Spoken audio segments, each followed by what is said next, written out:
আসসালামু আলাইকুম, কেমন আছেন সবাই? আজকের দুপুরের জন্য রান্না করতে চলে আসছি। অনেক দিন পর আবার মাটির চুলা রান্না করতেছি। এতদিন বাবার বাড়িতে ছুটি চেয়েছিলাম।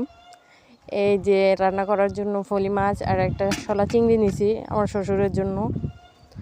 আর এই পাশে বেগুন কুটে নিছি, বেগুনের সাথে আলু দিব। আলু পানির ভিতরে খুঁজে পাইতেছিলাম না, এই যে আলু। প্রথমে বেগুনগুলো রান্না করব, তারপরে মাছ রান্না করব। এই যে পেঁয়াজ মরিচ রসুন এগুলো কষায় নিতেছি, তারপরে বেগুন দিয়ে দিব।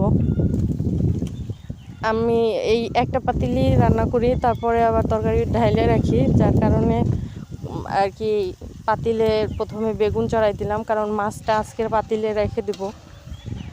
এই যে বেগুনটাকে ভালোভাবে কষিয়ে নিচ্ছি, কষিয়ে তারপরে যে পানি দিয়ে দেবো, পানি দিয়ে ঢাকনা দিয়ে ঢেকে রাখবো। আজকের আবার একটা ভর্তাও বানাবো। আমাদের মাঠে ওঠা পাতা নিয়ে আসছে আমার শাশুড়ি, এগুলো কুটে রাখছে, এগুলো আজকের ভর্তা বানাবো। ওটা পরে শেষে করবো। আর কথা বলতে বলতে আমার তরকারি হয়ে গেছে। এই যে পরে মাছ চড়াই দিতেছি।